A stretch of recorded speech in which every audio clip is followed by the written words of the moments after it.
100%. They're in a community almost of people that stay there. Now, they might not know any of their comrades in that community because they don't talk to each other amongst them, but they know that through their posting and who they see posting elsewhere, they know that they're in that community. People, they've elevated their status to that level, which I think is cool. And I think it's very legit, like the money that goes in putting these places together, right? And the work and the effort and the intensity and whatnot, the intentionality behind all of it is specifically so that they can do that.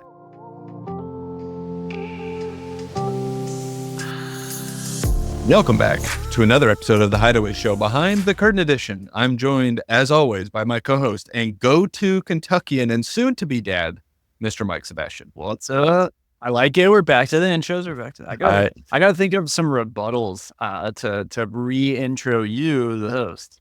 I considered just being very welcome to the Hideaway Show. Hey, Mike. Just catch you off guard and be like, oh, wow, we really are going away from the intros. See me leave session. Be like, we're going to start going over. Just right into intro, right into the close. Yep. Well, that does it. Yeah. I love it. So how was the weekend for you?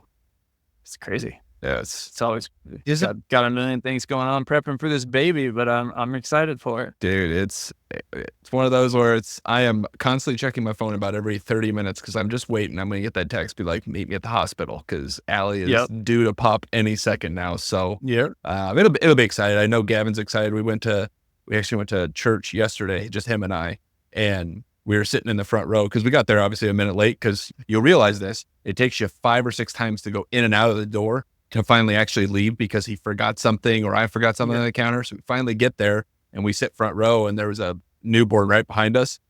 And Gavin just he turns around and stares at the baby for 10 minutes until I tapped him on the shoulder. I'm like, buddy, I think we just got to turn around. Probably shouldn't stare at someone for 10 minutes, Even the newborn's getting a little weirded out now. Yeah, baby's starting to cry now, Gav. No, it's awesome. Now, if I do that, then it's really weird. If I just turn around and stare for 10 minutes, then people have questions, We had a little girl sitting behind us in church this week, and the whole service, her whole sermon, being silent other than the pastor talking, and she goes, hi, to everybody, right? And then we turned around to greet each other, and as soon as I turned around, I was like, hi, my name's Mike, and she's just straight at me, who is talking to me? She's like, no, I do the talking. You just listen when I talk. That's all it is. No, thank you. Yeah. Oh man. No, that's good. I tell you what, anymore the weekends go fast, and it's, I have these grand plans to do a bunch of stuff on the weekends, and then I turn around and I'm like, oh, it's Sunday at 5 p.m. I've gotten 4 of the things done that I want to get done. But but at least you got to go in and outside 15 times. I do. Yeah. Every morning it really tests my patience. So I love nothing more than getting all the way to the car to be told, well, hold on, I got to go tell mom something. And it's just look, I'm going to reframe it for you. It's a very wise individual that we listen to frequently said, don't measure the output, measure the input, right? So that if you go inside and outside 8 times, every single time you need to leave the house, then you'll have whatever it is you need. If you only had to do 5, that's a win. Doesn't matter if you're 30 minutes late to where you're going. That's a win because you got in and out 5 times. Yeah, it's so true, man. It's it is what it is. It's all good. Hey guys, real quick, the only way we can continue to grow this show to bring on bigger and better guests is if you guys rate, review, and share the show. So, if you could take 2 seconds and leave us a quick 5-star review on Apple or Spotify, it would mean the world to us. But even better than that, we'll be able to reach more real estate investors and help them build out their dreams through unique short-term rentals. Now back to the show. So, I thought, what better of a transition, just a natural transition from us talking about weekends and kids and going in and out of houses to our topic for today, which is all around the modern traveler. It has nothing to do with kids. The transition is terrible, but it's this concept. I saw Ben Wolf tweeted, I'm going to pull it up here right now. This concept of the modern traveler and of course I don't have it right here in front of me. I think I saw that tweet. Yeah. Non-transactional something or another. Yeah. So it's this concept of, he says, travel is being redefined by one group, the modern traveler. They seek memorable experiences, Instagram-worthy moments, connection to a property story, and unique, authentic stays. This group will share the industry for decades to come. which is a very bold statement. And I do in fact agree with him, but I'm curious on your thoughts on this overall concept of the modern traveler and establishing what he refers to as this non-transactional relationship with your guests, to where it's more than just you give us money, we give you code into property, you stay, sleep, have a good time, leave us a review. Yeah. I think this plays well with what we've talked about in our calls about when you have a place that, whether it's experiential or whether it's just crazy unique or in the middle of nowhere, whatever it is that makes it stand out, it makes it different. You set yourself to, you like almost, I don't even want to say set, you elevate yourself to a whole new market. Right. And I think that's what we're seeing right now with the properties that we've changed around recently, where we were on Airbnb, we were everybody's answer to, hey, I'm going to this area, I need a place to stay. Oh, there's that cabin. I really like it. It looks good, which is great. That's a great place to be. However, with all the additional marketing, the giveaways, the posting that you're doing, the emails that we send out, everything, we are able to now transition off of Airbnb into a business, right? Into our own market, which I think is cool. But that the term modern traveler, I've never heard that before, but I think that kind of defines, right? These people that'll scroll Instagram, see your post, tag their friend, because that's what it said on the post, but then actually think, no, that's a place I want to go, right? That's not just something I saw on Instagram. This is actually a place to book. And I'm really excited to, go see that. And I think that I look at it as like the top of the market because that's the ideal client. But then as our own backup, we have the non-modern traveler, if you will, right? The traditional traveler to fill all of the gaps where we don't collect a modern traveler in our occupancy. Yeah. And the thing that really stuck out to me, the modern traveler, like I think is him just putting a term to it, which is great because that's in fact what it is. Yeah. But some of the concept that he's laying out are things that we've been preaching over and over again, right? It's as silly as it sounds, an Instagram worthy moment. And, explaining it to people in the unique stays or experiential stays space, they get it because it's very a fruitful way to market your properties to attract your ideal guest and fill your calendars, right? Versus if I talk to people who are either doing it from a more traditional sense or not in real estate investing at all, it's like, so how are things going? It's like, oh, we're putting a heavy emphasis on Instagram. They're like, you're focusing on social media for your real estate investing business? And it's like, yes, very much so, because there is a lot of untapped potential there that people don't realize, right? And so, sorry, of course. That though, it gets me, like, I don't know. For people, there's so many people that are, W-2 employees that have a room in their house or a garage that they convert or whatever, that want to start on Airbnb. And I think that's great. That's a fantastic place for them to be. That serves a very good niche in the market. For the people that do that, but then want 15 properties and to quit their jobs and do this full time, that's a very risky place to be because if Airbnb changes anything, all of a sudden your whole business is gone, right? So there is a transition point where you have to treat this as a business, right? You have to actually have your own list, have your own, all of these things, communicate with your customers and engage with your clients so that they do come back or so that they share with 3 people that will come to your property. And I think to me, the whole theme of people, not understanding why to put it on Instagram, it's like, well, if I had any other business in the world and I told you I was running Instagram posts or Instagram ads, whether it's ads or organic, it doesn't matter, right? Nobody would bat an eye, but all of a sudden you own $1 million, $2 million, $3 million in real estate, and they're asking you why you're there instead of Airbnb. It's like, well, now I have a much bigger liability that I have to pay for. I definitely need to be running ads for my business, instead of that. It just so happens that your business is a wildly attractive place to stay. Right. Yeah. The service or the product that you're providing is this attractive one of a kind property that, and again, I think why social media is such a benefit to people in the unique and experiential stay space is because you can showcase more than just photos of your property. We've always said, photos do great. And you want the best of the best photos for your listing, whether it's Airbnb, VRBO, direct, whatever, or even when you're sending out emails, you want that photo to be captivating. But there's something to be said about video and actually having people within it that allows people to look at your property from a different lens and perspective and actually see themselves like someone walking into the hot tub. Like you always said, it was the back of someone's head walking in the hot tub, can't see their face. but they're like, oh my gosh, like that the sun's coming down. Like you can hear the birds. They're walking up the steps. They can almost essentially close their eyes and transform themselves to walking up those 3 steps, putting their foot in the hot tub, hearing the birds chirp, the speakers are playing music, the twinkle lights are on, their husband's coming out with a glass of wine right behind them, and they're going to enjoy a quiet night at the hot tub. Like you can build that through social and through ads and through social media marketing that you unfortunately have a hard time doing that in just photos alone. Sure, you can have people in them, but you can't, you can really curate that experience more in your guest's head through social content and through video. Well, that and just the sheer size. Like, I think you're right. Like, you don't have the option to put videos on Airbnb, right? If you did, it would take forever for people to scroll through all these. Maybe they will one day, but the Instagram is like geared towards that, right? But the other aspect for me that I keep going to is, I need to pull the actual numbers, but Airbnb is a fraction of the size of Instagram compared to users, right? The number of eyeballs that look at the posts. But when you think about the actual flow, and this is one of my favorite things in this topic, is nobody actually goes through the steps, right? They're like, oh yeah, Instagram and Airbnb, cool. But when you think about it, when I get on Airbnb, maybe I'm not a traditional user, I think I am. But when I get on Airbnb, the very first thing I type in is where I'm going.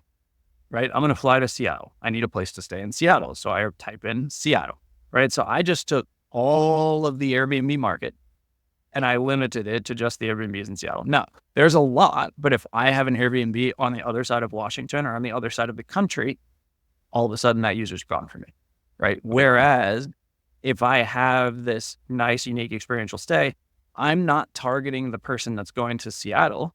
I've opened myself up to this other market of people that want the experience. They want to have the things that you're talking about, that relaxation with their spouse, right?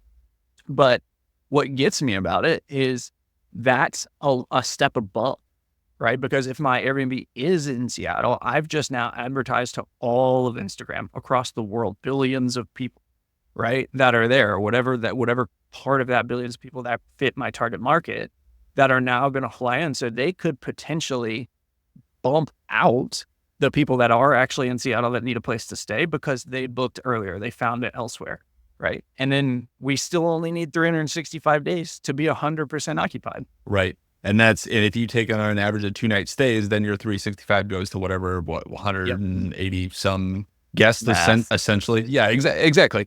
But so I'm glad you were saying this. We just actually, and I haven't told you this yet, we just got a message today from someone on Instagram. And I think this will just put the cherry on top and the icing on the cake for what we're talking about with why social media can reach an audience that you never thought you could reach before. And then put it in front of people that are like, oh my gosh, like I never thought I would want to go to Kentucky, but now I have a reason to go there. We had someone message us today and said, hey, love your properties. Do you have anything in Europe? Like we need a digital high five. I mean, we have now reached people across the globe that are now seeing our property and they're like, oh my gosh, like I love your property. Do you have anything in Europe? And it's like, I told her, obviously, no, we are in the United States. We have Kentucky. But a part of me like felt bad. I was like, I wish we had a place in Europe for you to come visit. But now just tell her we've got $200 flight voucher if you want to come. Yeah. But like, and again, like, are we targeting people from, across the globe and, in Europe and Asia and things like that? No, we're not. But I will tell you this, if you curate something that's a desirable enough experience, I guarantee you there will be people that would fly to come to the United States and make that one. I assume they're not just going to come stay at our cabin for 2 nights and fly back to Europe, but they're going to come to the United States and one of their stops will be at one of our places or a unique place that they just have to go see and experience. Right. And I think that's just the sheer power of it. And I think that's speaking to this modern traveler who wants to experience the property. They want to be a part of, the authenticity. Like, how did this property come about? What's the backstory behind it? Oh my gosh, it's just got this cute little, hot tub overlooking the lake with, whatever it may be that just allows it to be so captivating and for them to snap a photo and be like, I'm staying at the Hideaways. You guys should check it out. That carries so much weight and value, especially if you just stay consistent on those platforms as we're starting to see. Which your consistency has been killing it because I'm looking at my phone. We've got 40 messages just since we started this podcast. Right. it's insane what's coming through there. And that is whether, 0.1% or 1% book, the net volume of people that are seeing it, engaging with it, and commenting on it dwarfs the entire size of Airbnb, much less the size of Airbnb that's looking for a place to stay in Eastern Kentucky. Right. Now, I want to take this a step further with that. It's like, okay, so we've reached however many millions of people, right? And we've got them to the point of wanting to book. And let's say 0.001 of 4 million people book, whatever that, it's probably even less than that. But let's say let's say math ain't there. Math ain't math. But let's say they book, right? And then they get to the property and we get a message that says, thank you so much for choosing to stay at the Hideaways. Here's your receipt. Leave us a 5-star review at the end. Thank you. They come, they stay, they go and check in. The stay's all right. They check out, they didn't hear anything from us during their stay. And they get an email a day later that says, thank you for staying at the Hideaways. Send us your email. We'd love for you to come back. This is something that Ben talks about. It's very transactional. And I think you can do it the wrong way is if you showcase this beautiful, extravagant property that a guest can experience, and it's going to be one of a kind, but then the back end feels very, and I don't want to say like commercial, but like as if they book through a hotel, right? There's no real commercial. Right. There's no real experience to it. And they're like, okay, well now it's just a big business that I'm coming to stay at. And it doesn't feel as like, oh my gosh, I'm going to stay at Mike and Jordan's, a cool place out in Kentucky that the backstory is XYZ and all these components that come with it. And if you can do it in a non-transactional sense, as Ben mentions, that's where you can just piece this all together of attracting a large audience, getting them to stay. They get to experience what they were expecting when they saw you on social media, all the way to the point at the end. They're like, this was hands down the best stay. Ben or Mike and Jordan were the best hosts that we've ever had. Like, I cannot wait to go back because I felt cared for. I was a part of the property. They shared my story. And this, again, it sounds silly, but there's value to it. They shared my story on their Instagram platform. And now if we have 100 followers, okay, maybe it's not as popular, but once we get to, we're climbing, once we get to 50,000, 100,000, 200,000 followers and you share that person's story, they, in a way, they feel famous, right? And they feel cared about. They're like, I am a part of the Hideaways. I am a part of this property. And that's what people are seeking. They're not seeking here's a receipt, leave us a 5-star review, and you get a punch card, stay 10 times, get the 11th free, like that's what we don't want to do. 100%. They're in a community almost of people that stay there. Now they might not know any of their comrades in that community because they don't talk to each other amongst them, but they know that through their posting and who they see posting elsewhere, they know that they're in that community. People, they've elevated their status to that level, which I think is cool. And I think it's very legit, like the money that goes in putting these places together, right? And the work and the effort and the intensity and whatnot, the intentionality behind all of it is specifically so that they can do that, right? So then when we see that, it's like the biggest compliment ever. That's something like, this place is enough. My realtor that sold me the first house that we got down there in Eastern Kentucky and the place that I live today messaged me today and was like, is your place with the hot tub called the Stoic? And I was like, it is. And he was like, my sister-in-law was raving this weekend about how excited she is to go stay in a place that has a hot tub on a boulder, and told me the name of it was the Stoic. And I was like, go figure. So, but she's pumped. And like to hear we don't get as much feedback as we would like from these guests, like, during or post stay. Obviously we don't want to bother them too much, but it's nice to hear the excitement in their voice prior to going out there. Right. Right. That right there is what we're after. And it's not going to be something that you're going to see right away. There's going to be the delayed gratification with this. And I think, unfortunately, some people are like, they would almost jump ship to where, now granted, we saw an instant increase in ADR and revenue where people would be like, okay, this is working. But I would tell you the social media thing, anyone who's listening to this and they go out and they start their social channel for their unique property and they post for 30 straight days and they come back and they leave us a 1-star review on this podcast, which they won't do because they love this podcast, and they leave a 5-star review. But let's say they go out there and like, oh my gosh, Jordan and Mike are full of it. They don't know what they're talking about. I posted for 30 days. I only have 150 followers. Their stuff doesn't work. The challenge, and I think this is why there's untapped potential for those who want to commit the time, energy, and effort into social, is it takes consistency. I mean, it took us a year to break, a few thousand on our first account with, with the Hideaways, but then once you stay consistent and you continue to increase the quality of the content that you're putting out, like some of you may not be able to go out there and spend $1,000, $2,000 on some of the best content out there to share on social. You're going to have to start with lesser quality content, which is fine, but it can still work. But if you stay consistent, the algorithm. That's where we started. Yes, exactly. I sent you some photos that I took and you're like, no, we're not going to use them. And I was like, thanks for saying that. But you got to, the thing is, you got to start somewhere, right? And I think more so the reps initially and then staying consistent is where that and that's where I think we're being rewarded now, because we've stayed so consistent and our followers are increasing and we're staying consistent on top of that. And it's this flywheel concept that you just got to stick to it and everything will eventually come together. But the social stuff will work. Now, there are accounts, I will tell you, like the Cliffs and Hocking Hills. Actually, you know what? I take that back. I talked to them and I thought for certain they just like their social following just all of a sudden just overnight was just like took off.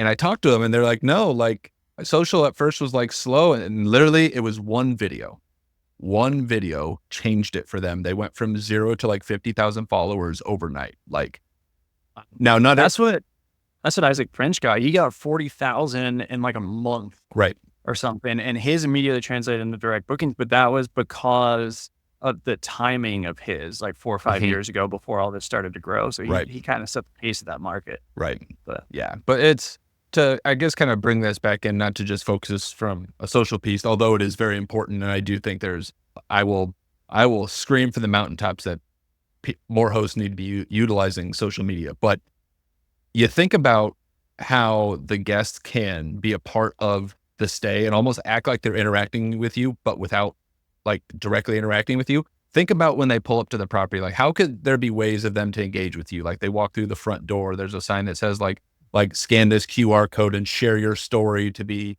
entered for maybe a free night stay at the Hideaways. Like, okay, great. Now I'm participating with the Hideaways crew. And then they go into the kitchen, right? And there's a handwritten note that says, from Mike and Jordan, we sincerely appreciate you coming to stay with us. Here's 2 complimentary AL8s for coming to stay with us. Like, oh my gosh, like they thought about me enough.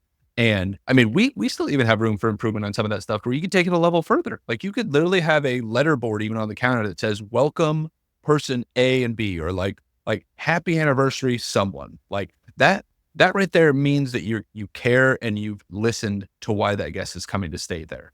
And you can just continue compounding on that to where like they are very interactive with you as a host, but they feel like they're a part of the Hideaways. They're not coming to stay. I mean, they are coming to stay at the Hideaways, but they're not just coming to stay. They're coming and they are experiencing the Hideaways. They're connecting with us. They're collaborating with us. We're sharing it on social. They're, all these different components.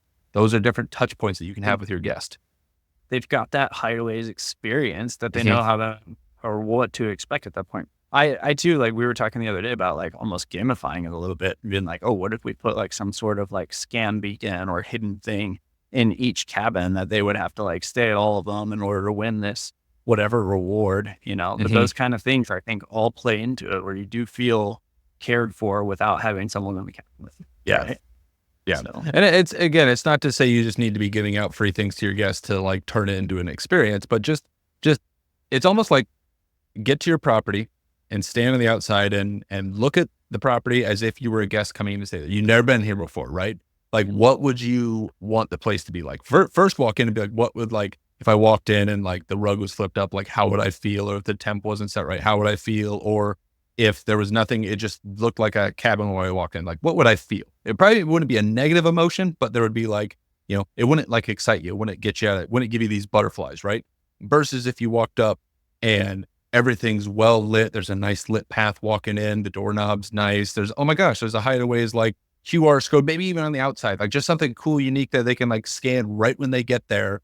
Or maybe they get a text message to be like, welcome to Hideaways. Like, and that might be a little creepy, but like we know when you got there, like you punched in your code, they get a message like, oh my gosh, thank you for coming to stay with us for your next night of dinner. We recommend going here. Something that just like the whole experience, like if you feel like we're paying attention, like how would that make you feel as a guest all the way to the point where you finally sit down on the couch and you're like, I'm so glad I picked this place. Like what would you want to feel like? What would you want to experience? and then implement that into your place. I think there's a lot you can do, like you're talking about automated. And then I think from I don't know what the right term is, but like automated to human touch thing, like one of the things that we've done really well is with our processes for our saunas, our cleaners and on-site managers being inside of our project management system, is when a guest says, oh, it's my 3rd time there, or, oh, I'm coming for my 50th wedding anniversary, or it's my daughter's 10th birthday, or whatever, we can very quickly screenshot that, throw it into Asana and say, please do something, under $100, under $50, whatever, for this guest, I can't talk. And we give the cleaner the autonomy to do that. And that by itself has been huge, right? Where the guest will put a picture up and be like, I can't believe that, there were flowers, there was a streamer, there was whatever. And they actually like thought about that, which I think is great. I think that's one of my favorite things about this space, is taking what was already going to be a good experience and making it a great experience through just listening. Right. Yes, they exactly, like listening to guests that are coming to stay, but then also listening to guests as they leave. Like what could you do to make it better? And just, it's continuing to stack on that. Like you don't have to just spend an arm and a leg right out the gates and, have all these things perfect. Maybe start with a minimum viable product, but like start with something that gets people excited. Start with something that sparks emotion, and then just continue, as we always say, just continue stacking on top of that, making it better and better. Like I'm sitting here, I have 1.5 million ideas already towards like, I want to come out to Kentucky tomorrow and I want to walk through this exercise myself again at one of our Rockhaven cabins and be like, look at every little inch, like, and what are they going to say about this? Like, not that it needs to be perfect, but like you need to focus on all these little details and thinking through how you can make the experience even better, and then jotting it down and saying, okay, what's it going to take to implement something like this? What's it going to take? Like a letterboard, like on the counter, like it's such a simple thing. Like you could, like, what's it take to implement that? Great. Put letterboard on counter, send message to cleaner, put this message on letterboard, done. Right now, granted, you got to rely on your cleaner, and hopefully your cleaner knows how to, just spelling is very critical here, right? Like, I know we all make mistakes, but like it could be nothing worse than spelling someone's name wrong. Like the intent was there, but you dropped the ball on the last stretch. But it's just things like that. It's like, what does it take to actually implement that into your system? So who knows, Mike? I might be coming out to Kentucky soon. You think? I've already gotten the green light from Allie to bring the little man. So me and Gavin might run out there. Man, I'm excited. So I love it though. I do think too that it's worth mentioning, like you had said, stacking all these things together, right? It's start where you are. Like if you don't have revenue to do something extravagant, do something automated or do something manual, or do something wherever it is that you are today, and really get your brain churning. Cause I know when we first started this, I was like, oh, there's like 2 ideas. I'm really excited about it. Right. Now there's like 2 million ideas. And I'm like, oh my gosh, which one do I choose from? But it all starts with like just implementing that first one. Be like, I'm going to do one thing today that will make this happen, right? It'll move the needle forward in terms of guest satisfaction, in terms of reviews, in terms of automations and all that. And if you do that one after another, like you'll be amazed at what a professional you are at this in a year. And that's exactly like case in point for where we are. Like we were sitting down the beginning of this year, I want to say, trying to figure out like, grow the social media audience, how to get more direct bookings, how to yada, yada, yada. And I will say that like our next big meeting, we're going to be talking about very different things because we've accomplished those at this point.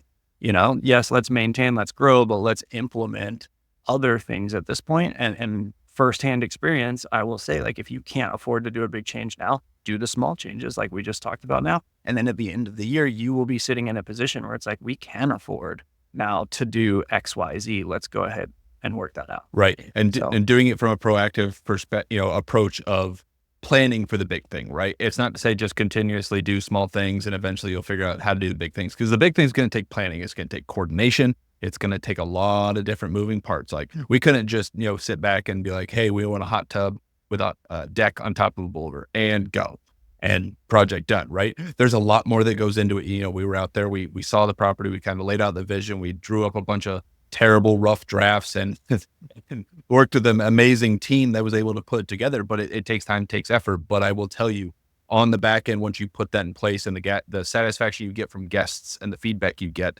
is just tremendous. And people like, this is, one of a kind. Thank you so much. It's one of those things that plan for the big projects, because it's going to take time and effort. It's going to be challenging, But I will tell you, there's no better reward on the back end of that when it's done and it's done successfully. Like it's absolutely tremendous. It's surprised me how much of an increase we've seen at that one cabin. Yeah. Don't mind. I'm amazed by it every day. Don't mind the little white dog. I just saw him moving. But it's repositioning. Yep. So, but no, it's the modern traveler is one of those things. I don't think Ben's wrong. I don't think it's going anywhere anytime soon. And I think now is the time for people to really get on the I don't even want to say train, but get on the train with unique and experiential stays, because I think this is going to continue to evolve.